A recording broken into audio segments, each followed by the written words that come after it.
We have 56 schools in this district, and we're really excited about our farm.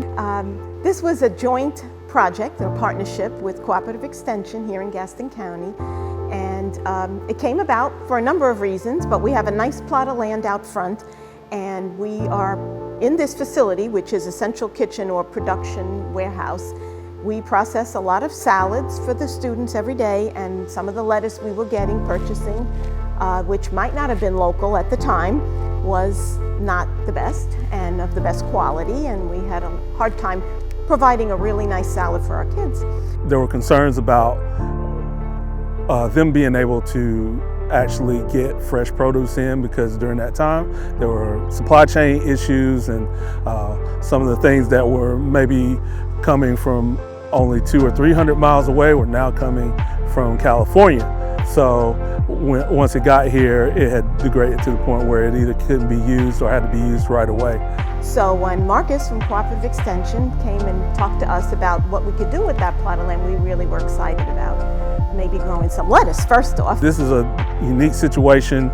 School Nutrition Center is one of the only central kitchens in the region, and they make everything in this building behind me, and they truck it out to all the schools Monday through Thursday. So breakfast and lunch are made here and taken to the schools within the district. So at the core of our mission is to cultivate local agriculture. So growing food that can sustain communities and feed people. And most of the food that many students are eating in local schools are not necessarily grown in their communities, and it doesn't hold the nutrition density that they could have if it was local. It's a high quality. There's no pesticides or anything used. It's fresh. We pick it one day and the kids eat it most likely the next day if we process it here in this kitchen.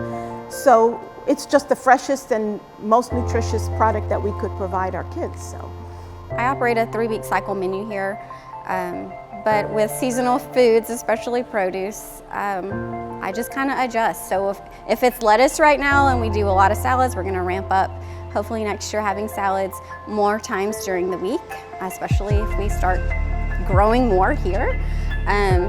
But when it's strawberry season, we buy fresh strawberries, and when it's watermelons, you get watermelon the first couple of weeks of school, but you don't really get those in December.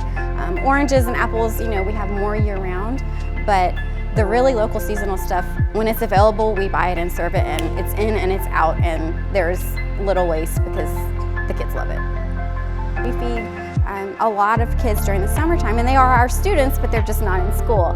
So we have served them just a cucumber cup, so sliced up cucumbers, and they get their little ranch dressing, and the response was just phenomenal. One of our managers just specifically called to say, those kids were talking about how crunchy those cucumbers were and how delicious and how much, like how healthy it tasted because it was grown right here, and it just is so rewarding to see them enjoying things like that. We do buy produce through the Farm to School program and through Department of Defense. Whatever we can, whatever's local. I know we buy local apples for our school meal program all year long. And we buy a local lettuce to fill in the gap from what we don't produce here. So we do buy, and I have several vendors, and we about to put our bid out for this year to see. And we'll probably do a little with each one because none of them can supply the whole amount. And that does share the wealth in the area for the local farmers.